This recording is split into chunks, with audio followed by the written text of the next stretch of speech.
नमस्कार दोस्तों, स्वागत है आपका। मैं आपका दोस्त दिनेश निम्बावत। बात करते हैं एसएलआर की बात करते हैं। अब हम बात करें इकोनॉमिक्स की कर रहे थे। हमने रिवर्स रेपो दर को देखा, रेपो दर को देखा, नगद आरक्षित अनुपात को देखा यानी CRR को देखा। अब देखते हैं एसएलआर। एसएलआर का मतलब होता है वैधानिक तरलता अनुपात। वैधानिक तरलता अनुपात देखते हैं इकोनॉमिक्स में क्या है ये।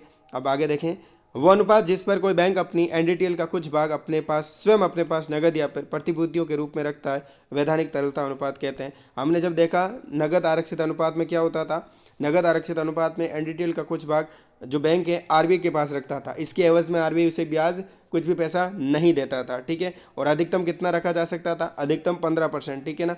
अधिकतम कितना? 15% रखा जा सकता था। लेकिन एसएलआर में क्या होता है? एसएलआर में होता ये है कि बैंक जो है एनडीटीएल का कुछ भाग अपने पास ही वैधानिक रूप में रखता है, ठीक है, यानी उसे रिजर्व रखता है, ठीक है, अपने पास खुद के पास रखता है तरलता के रूप में। देखो, एसएलआर में वृद्धि करने पर बैंकों की तरलताओं में कमी आती है। सीधी सी बात है, अगर बैंकों के पास एसएलआर यानी कि ज़्यादा से ज़्यादा एसएलआर रखे जाएंगे तो बैंकों के पास तरलताओं में यानी पैसों की कमी आ जाएगी, जिसके कारण उनके द्वारा दिए जाने वाले ऋण महंगे हो जाएंगे। सीधी सी बात है, तरलता यानी लिक्विडिटी, पैसे से समझ लीजिएगा। उनके पास कैश जब कम हो जाएगा तो क्या करेंगे? लोन कम देंगे, ठीक ठीक। जब लोन कम मिलेगा तो सबको तो मिलेगा नहीं, इस पे क्या होगा? इंटरेस्ट ज़्यादा होगा, यानी लोन क्या हो जाएंगे? महंगे हो जाएंगे। इससे मार्केट में क्या हो जाएगी? मुद्रा संकुचन की स्थिति पैदा हो जाएगी। एसएलआर में कमी करने पर बैंकों की तरलता में वृद्धि होती है। सीधी सी बात है, अगर एसएलआर में यानी कि बैंक जो अपने पास वैधानिक तरल से जो एनडीटीएल है वो कम रखेगा तो क्या करेगा? बैंकों के पास ज़्यादा पैसे रहेंगे। जब बैंकों के पास ज़्यादा पैसे रहेंगे तो लोन ज़्यादा से ज़्यादा दे पाएगा। जब ज़्यादा लोन देगा तो क्या देगा? सस्ता देगा मार्केट में। इससे क्या हो जाएगा?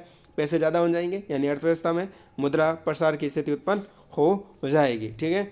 बात करते हैं आरबीआई के दिशा निर्देशानुसार एसएलआर अधिकतम 40% हो सकती है, यानी एसएलआर अधिकतम 40% हो सकती है। यानी कि बात करें अपने पास बैंक कितना रख सकता है? ज़्यादा से ज़्यादा 40%।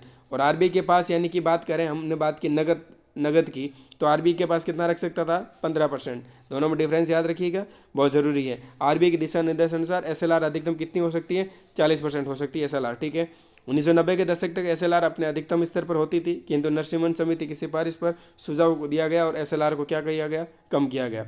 सीएलआर तथा एसएलआर रखने का मुख्य उद्देश्य जनता का बैंकों के प्रति विश्वास बनाए रखना। इसलिए रखा जाता कि क्या पता बैंक का दिवालिया कब हो जाए, यानी आरबीआई के पास पैसे रहेंगे तो उससे क्या हो जाएगा?